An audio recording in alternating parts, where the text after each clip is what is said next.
I'm here at UC Davis to ask epidemiologist Neil McRoberts your question on the spread of Huang Bing disease.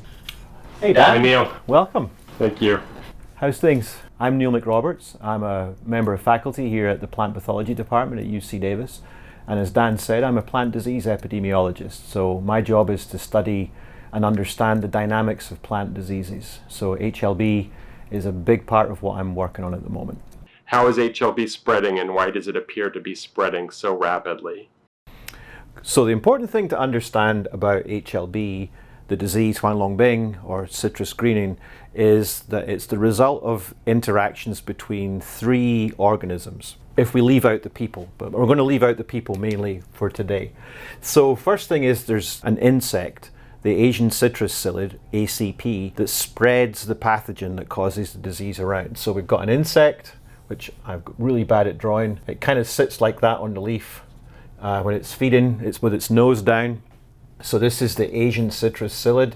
And the Asian citrus psyllid, or ACP, as it gets referred to, is the vector for the disease. This is the thing that spreads it around.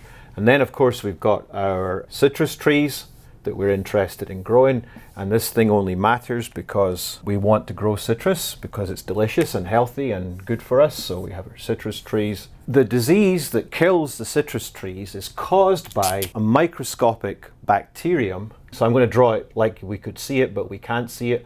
A little rod-shaped bacterium called Libiribacter. And what happens is that the psyllids, the ACP, they carry the Libiribacter around inside them. And when they land on the new flush of growth of the citrus, when it flushes and produces little tiny leaves that are going to be the next generation of leaves on the plant, that's when the psyllids can lay their eggs and the nymphs can feed on that young soft tissue. And during that feeding process, that's when the psyllids introduce the bacterium into the plant. And it's the presence of the bacterium in the plant that causes the plant to get sick. Part of the reason why this disease spreads so quickly is because every time the psyllids reproduce and produce more psyllids, they spread the disease to their offspring. Because at the local sites on the leaves where the psyllids are feeding, the nymphs pick up the bacterium locally from their parents, from their mothers.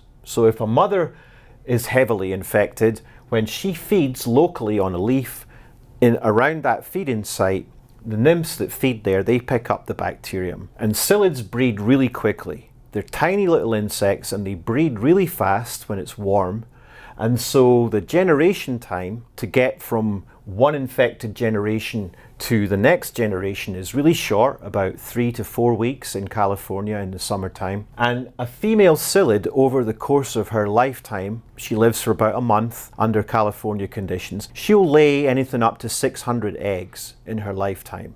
So you can imagine, even if only a fraction of those successfully pick up the bacterium from the plant, then you've got a massive multiplication rate of the bacterium just every time the psyllids reproduce. That's one thing that's driving the epidemic. The other thing that drives the epidemic is that the bacterium is strange for pathogens in the world in that it reproduces, it multiplies itself inside the vector and inside the plant.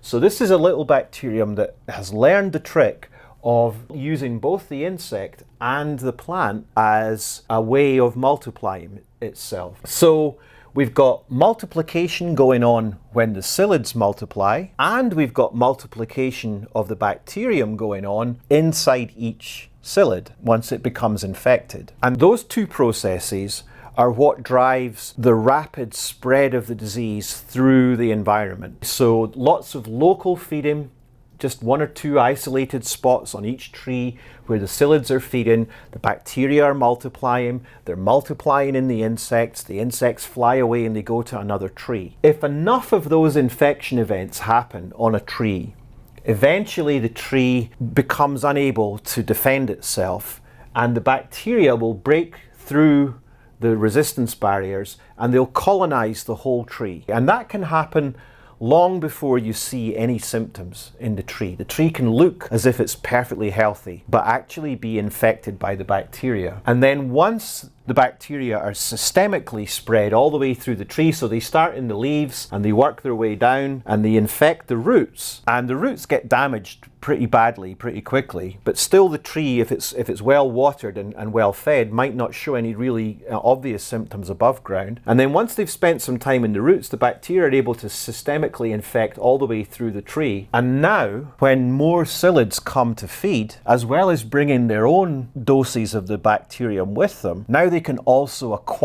pick up the bacterium from the tree. So eventually, after a few months, perhaps a year or so, once a tree's infected, the trees start to contribute to the disease as well. So now we've got three lots of multiplication going on. There's the multiplication by the insects, spreading the bacterium from generation to generation on a monthly basis. There's the multiplication of the bacterium inside the insect, so the population of insects is becoming more contaminated. And there's multiplication of the bacterium inside the trees as well. And you can, just by thinking about the size of a tree compared with the size of an insect that's almost too small to see with the naked eye, you can imagine once the trees get to this stage and they start to produce inoculum, they start to contribute bacteria, then things really get hot. Then things really start to take off. So a combination of a very rapidly breeding insect, a pathogen that can multiply inside its vector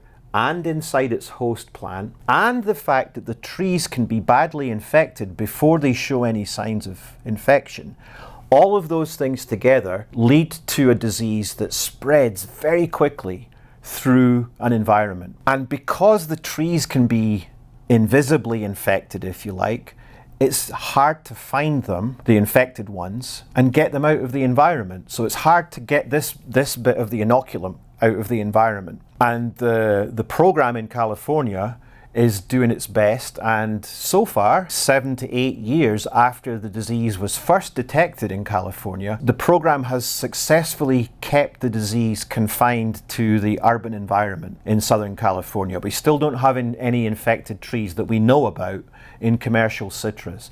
And compared with how much the disease is spread elsewhere in the world, that's a major achievement. So although we're still seeing the disease spread, we are getting better at finding it. And we know, or at least we're confident, that the program is having some impact and buying the citrus industry enough time so that long-term solutions can be put in place, like breeding programs to produce resistant varieties. But in a nutshell, it spreads so quickly because it's hard to find and it multiplies really fast. And it's piggybacking on the back of an insect that spreads very quickly through the environment. The psyllids can fly a mile or two under their own steam easily, but they're also so small that they get picked up and moved around by the wind as well. And sometimes they piggyback, they hitchhike rides on truckloads of fruit or in bags that people use for picking fruit. There's a lot of different ways that they can spread around in the environment. So they quickly colonize the southern end of California, but we're managing to keep them in abeyance from spreading any further at the moment. Click the video on the screen now to watch the next interview in this series. Thanks so much to Neil, and I will see you in the next video.